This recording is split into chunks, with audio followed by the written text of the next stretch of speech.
storage. The agenda for this track is explore Azure Blob Storage, manage the Azure Blob Storage life cycle, and working with Azure Blob Storage.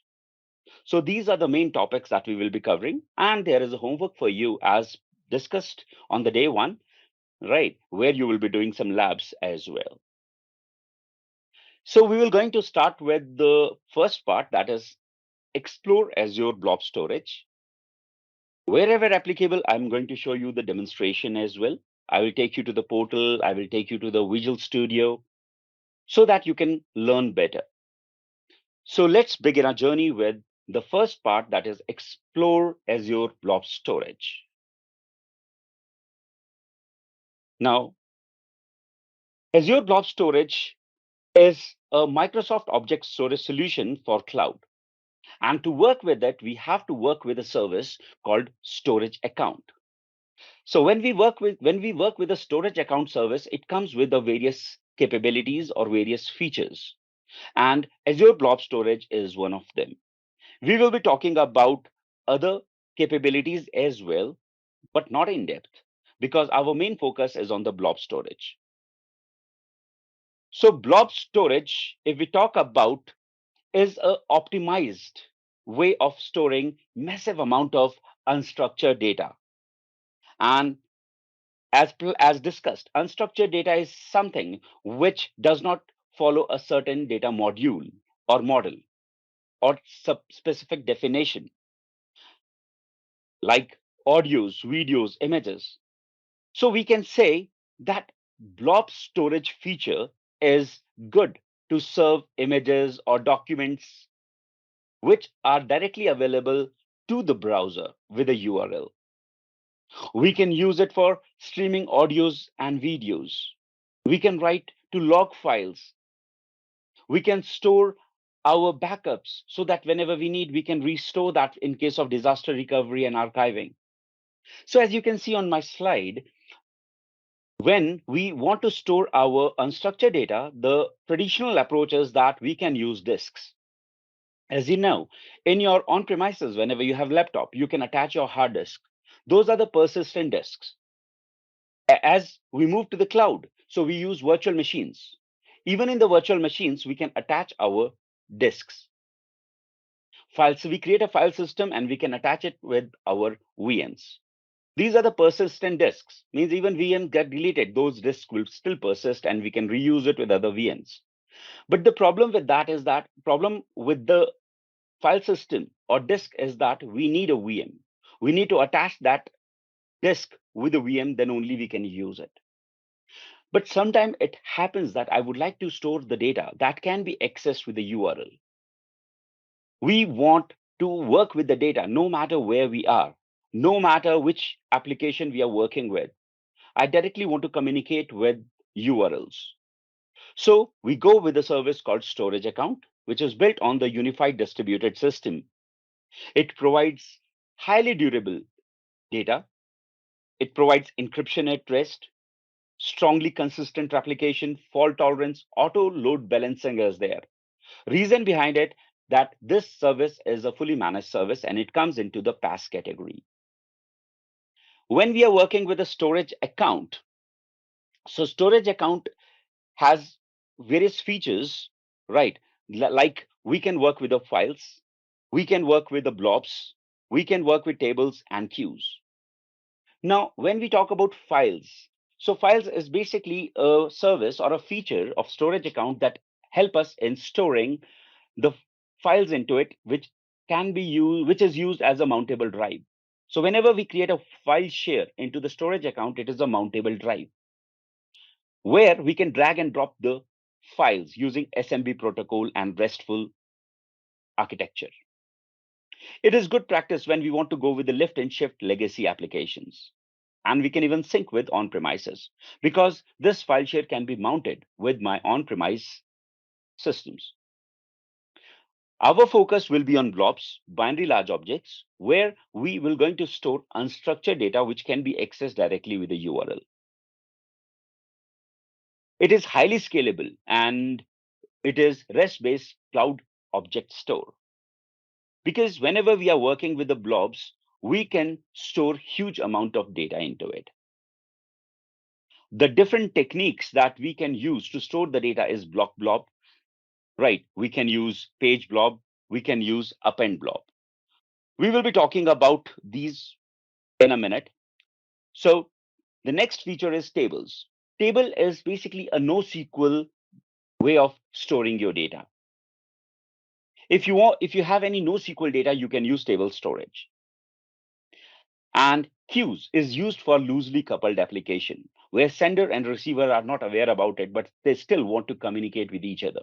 So sender will communicate with the queue and send a message to the queue.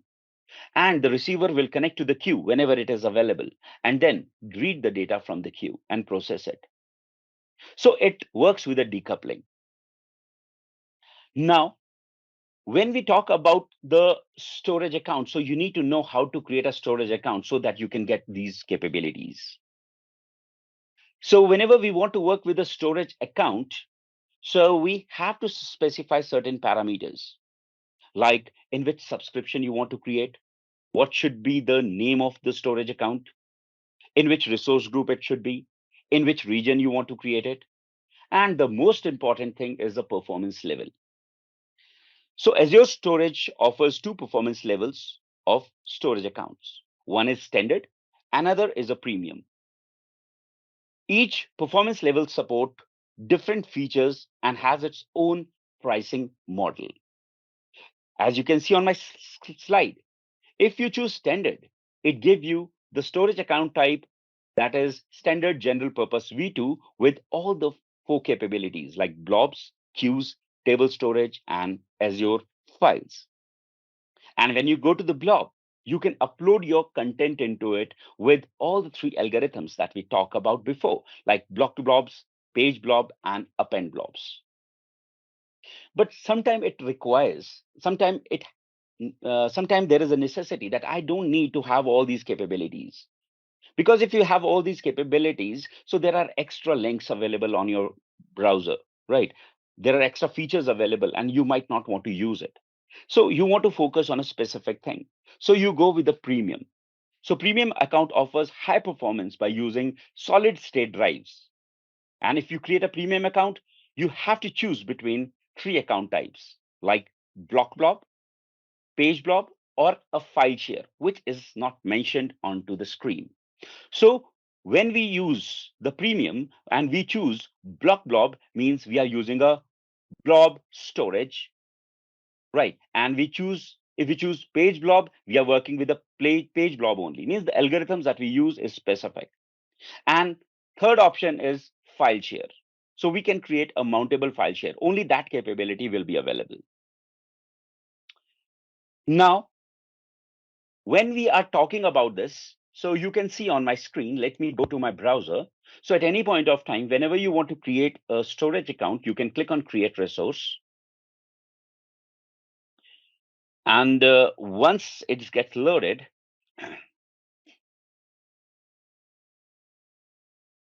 so I can choose choose storage account, or I can search for storage account, and you can see it has given me an intelligence. I click on that. It is getting it from the marketplace. It is trying to find a template in the marketplace. Now, okay, it asked me to sign in again. Please allow me a minute.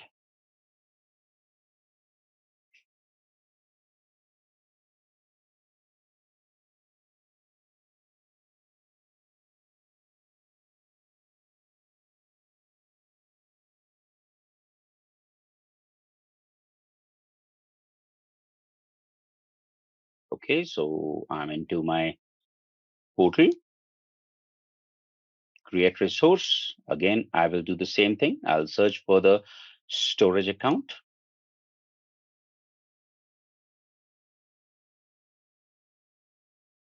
Going to the marketplace, getting the templates, click on the first one, that is storage account. Then I'll say create. So Whenever you click on create, it will open a wizard for you where you will specify the various settings as discussed. So first of all, you will choose a subscription. You might have more than one subscription, that is a drop down. So I selected the subscription. Now resource group. You can create a resource group or you can use an existing resource group. So if there is a logical container for grouping or keeping the resources all together. Now, what should be the storage account name?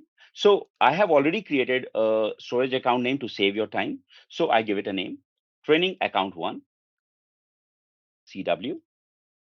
In which region you need to deploy? I say that I would like to create it in East US. Now, as I was talking about the performance level, so standard one is the default, and it is a general purpose V2, which will give you all the four capabilities. But if you choose premium one, then you have to choose one of the option as planned, page blob, file share, or a block blob. So only that capability will be available. So we will go with the standard performance plan. Now we also have a capability to go with the redundancy because I want to make it highly available and durable. So we can choose the redundancy. We have different redundancy level, local redundancy, geo redundancy, zone redundancy, and zone redundancy storage.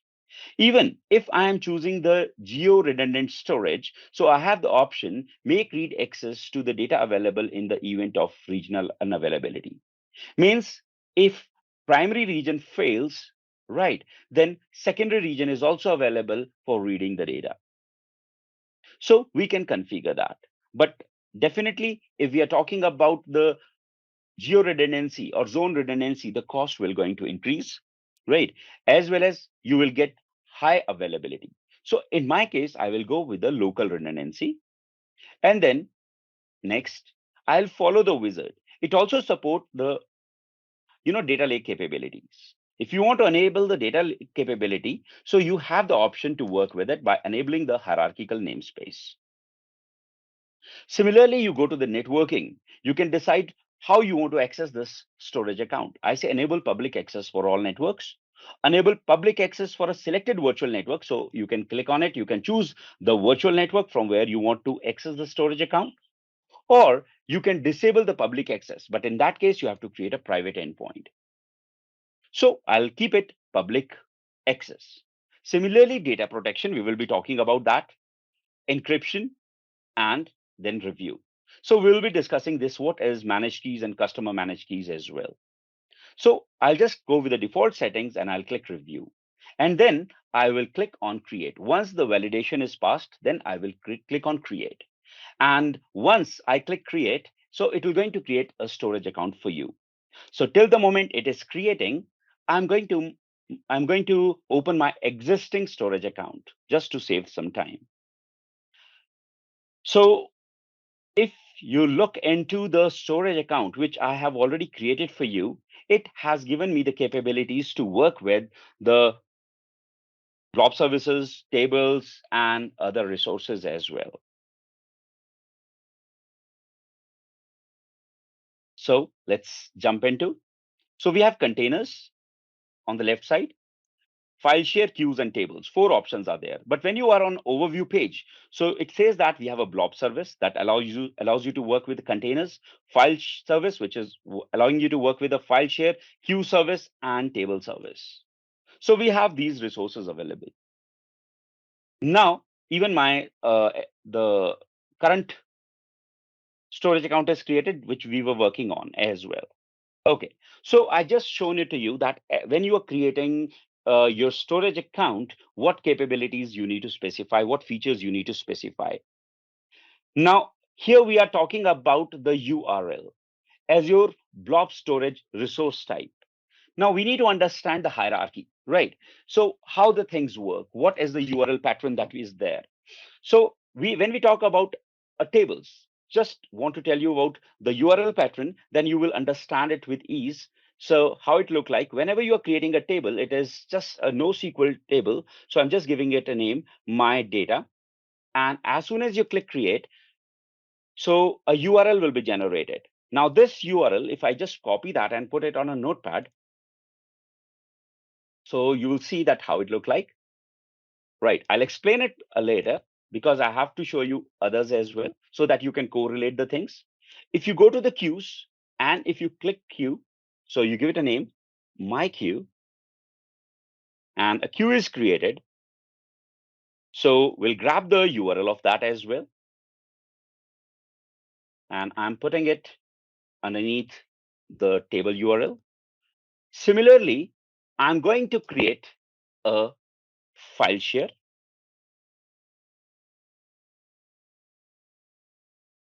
So whenever I click on file share, I'm providing the name, my FS, right? And then review and create. So my motive is not to tell you what and how to play with file shares. Reason behind it, this module is focusing on the blob storage. But I want to show you that how to deal with these resources, how to connect to these resources, what URL pattern you have to work with, right? So I'm done with the file share. So it is just getting it ready. So I'm copying that URL as well.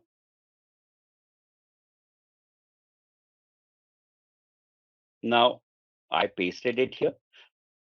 Now the last and the most important thing is about our blob storage.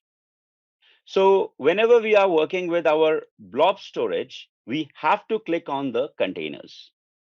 And we will going to create a containers, but one container is already there. So I would like to show you the URL of it.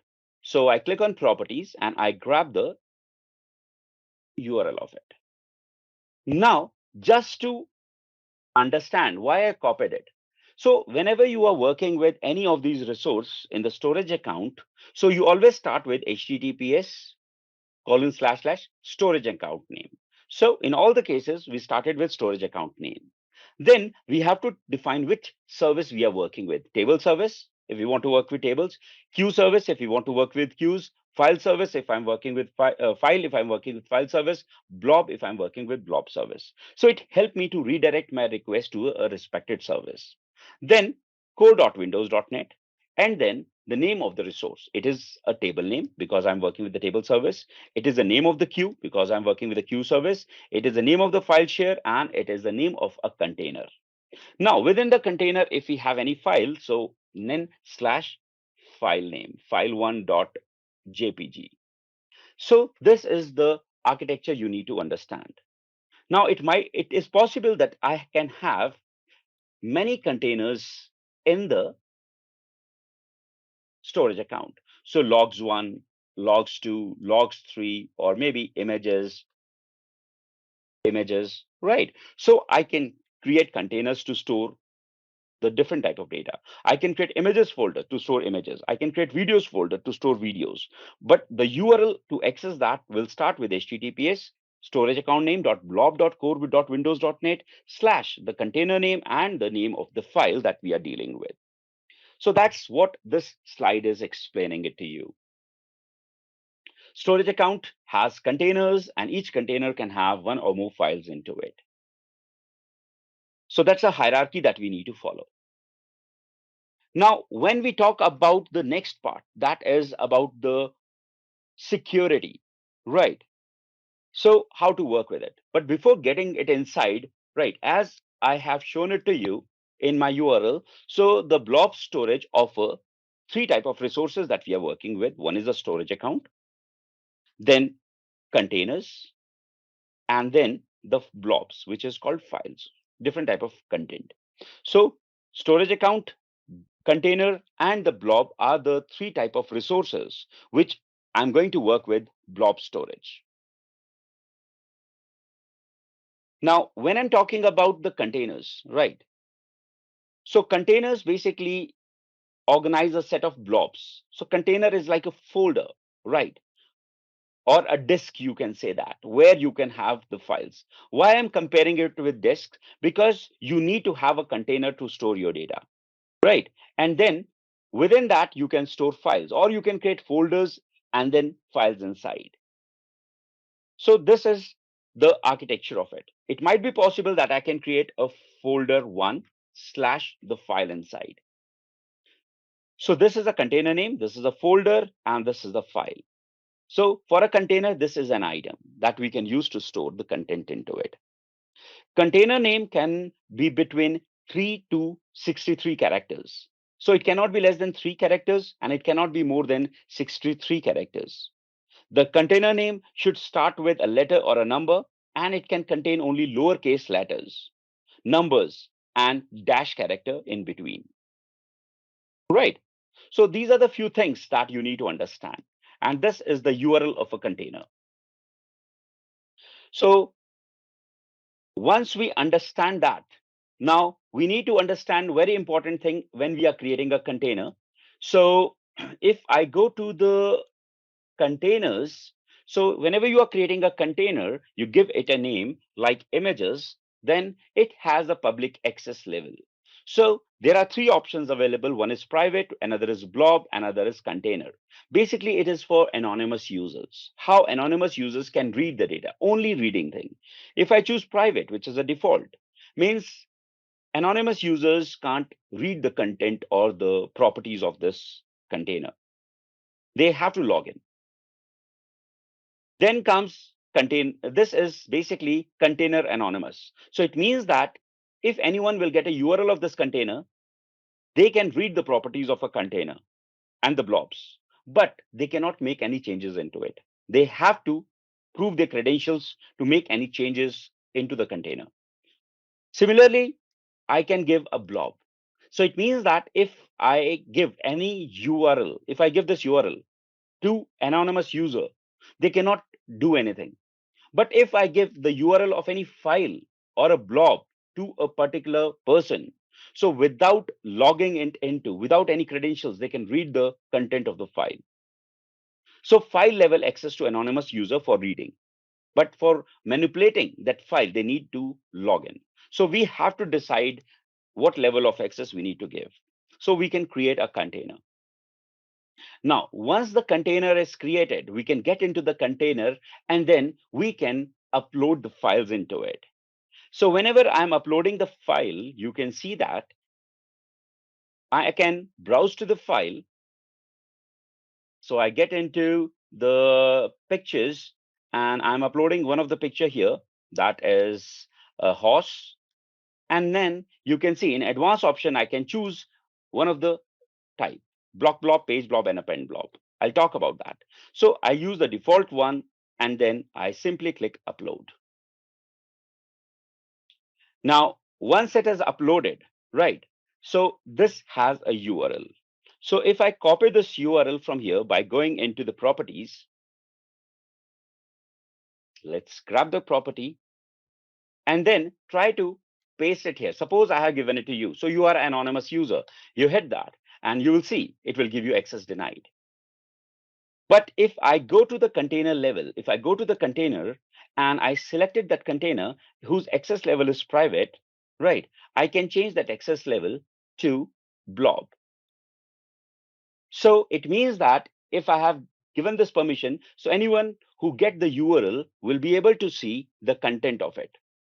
It takes a little time to refresh the things, so you can see that. In my URL, there is no credentials, nothing, so they can access that. So as an anonymous user, what can you can do, right? That is defined by the access level permissions.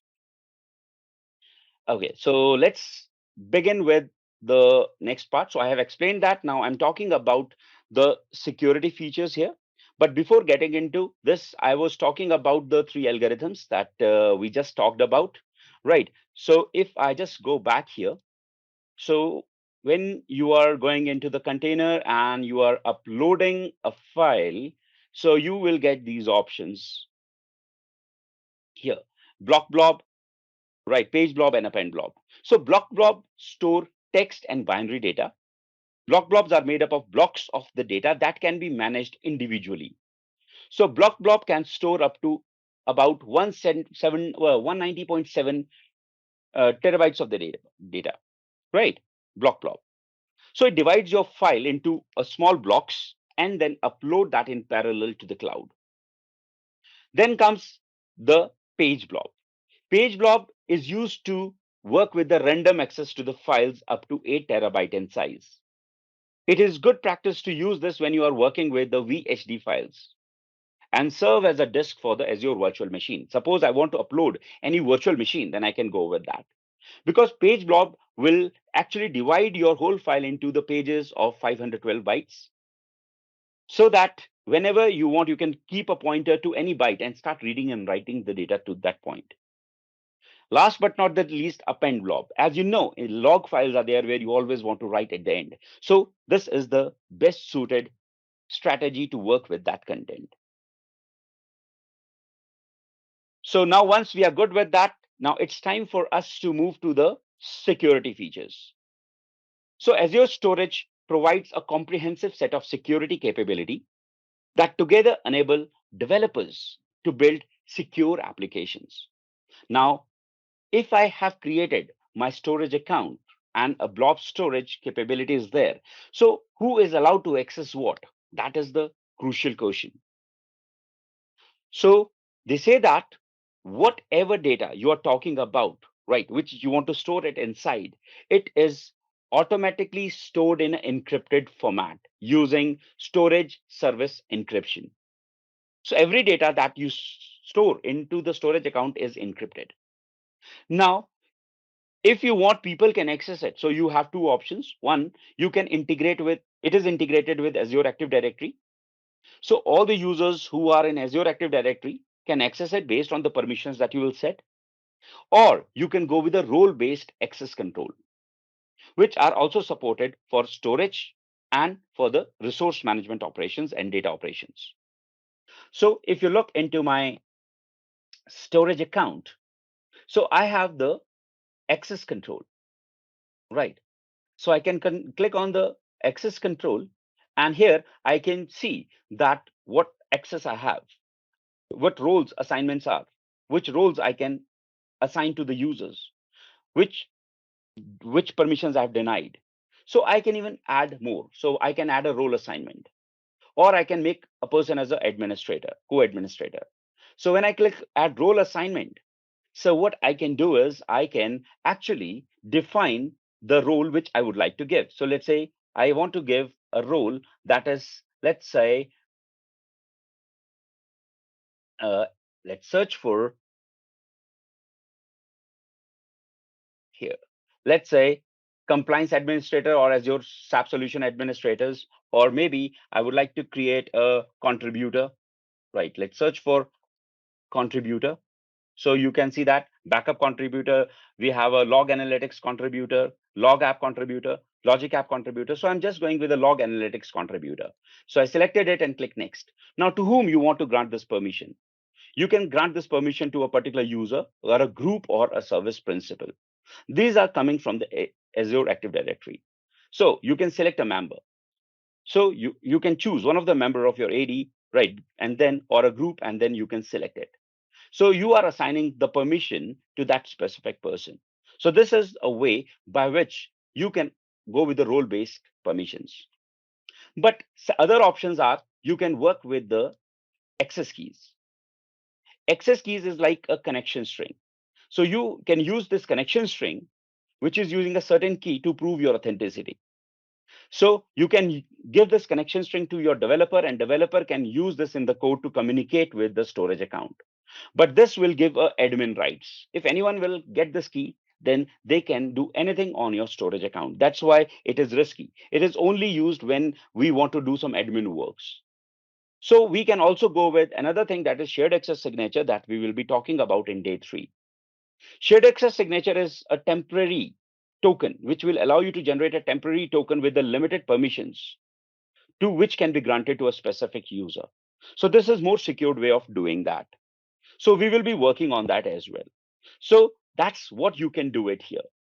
Now, as I discussed, that all the data that is stored is encrypted. But what about the data is in transit? So it is the responsibility of a developer that after reading the data, he should use some encryption algorithms to encrypt the data and decrypt it when they want to use the data. Then we have the other options that we were talking about. Azure Storage encryption for data at rest, as I was talking about. Azure Storage automatically encrypts your data. Azure Storage encryption is enabled for all new and existing storage accounts and cannot be disabled. It's the default feature, means as soon as you create a storage account, the encryption is enabled using server-side encryption. You can use customer keys as well to encrypt the data, right? To depends how you want to control the encryption and decryption. But yes, as soon as the data gets into the storage account, it is stored in encrypted format. And encryption does not affect the performance of the storage. That's the beauty of it. So Azure storage resources, maybe you're talking about blobs, where you're talking about files, disks, queues, tables, everything is stored in encrypted format. So there is no extra cost for Azure storage encryption as well. So you have the encryption key management. We can rely on the Microsoft managed keys for the encryption of your storage account. Or we can manage encryption with our own keys, which is called customer managed keys, to encrypt the data with our own keys, right, accordingly. So that's the benefit of it. Now, discover the static website hosting in Azure Storage. This is another capability which is provided by storage account. Now we have two type of websites. One is a static website, another is a dynamic website. People have a confusion with this because people think that static website is whose content is not changing, right? But it is not like that. The dynamic website is the website which contains the server side code, which is written in programming languages like in Java, .NET, and so. Whereas static website is a website where you are using HTML, CSS, JavaScript, and images, audios, videos, whereas where there is no server side code. But still, JavaScript allows you to manipulate the content by calling some APIs and so. Now, if you want to host these websites, you need a web server like IIS, Apache, depending on the programming language. But you need to manage those web servers. You need to configure them. You need to work with the load balancing, failovers, high availability. So that is a tricky part. But if you have a static website where you do not have a server side code, so you feel like, is there any way by which I can host it somewhere where without managing the infra? So answer is yes. We can go with the storage account. Storage account allows you to host the content of your website in a container, name web, $web. And then you can configure a static website setting, like which is your index page, which is your error page. So a new unique URL will be generated. And if you give that URL to the customers, they can, when they hit that URL, it will automatically load the index page, which is stored in that container, which with the name $web. And then within that index page, you can provide links to other pages that are also available in the same folder. It is available for anonymous access. You cannot configure the authentication and authorization. It is for anonymous users. By default, it will use the domain name of the storage account, right? Whatever you're using, but you can even create your own custom domains. By default, storage accounts support HTTP URLs. And if you want to expose it over the HTTPS, then you have to take the help of CDN, Content Delivery Network, to achieve that. So you can see in my storage account, I'm in a storage account, so I can go to the containers folder and I can create a new container with the name $web. Like here, there is a dollar. This is a this is a $logs. I can create a $web. Once I do that, then next thing which I have to do is I have to go and click on static website, and I enable it. Then it is asking me which is your index document. I just give it a name, index.html, and what is your error path. So error.html, and then I enable that and saved it. Now, once I save this, then what will happen? It will going to generate this URL. This URL is saying that if I just copy that and put it in a notepad, so you can see it is a bit different one. Normally, we go with the blob or tables, but here it says that in the storage account, it has given a unique path for it, $.web means there is a web container, right, which I want to open. And as soon as you open it, it will going to look for the index.html file into it. Right, this file will get opened. This is a landing page, but for that you have to make this file available for anonymous access, right? That means you have to say blob access level for anonymous user. Then only you can work with it. So this is the thing that they are trying to explain it on this. There is a limitation, that is no ability to configure header as part of the static website. You cannot configure the headers. You cannot configure the authentication and authorization. Auth n means authorization, auth n means authentication, and auth z is authorization. You can't configure that. It is for anonymous users. The best part is that Azure Storage is a PaaS service, so we do not have to think about the load balancing, failovers, durability, high availability. It is taking care of that. So Azure will take care of that.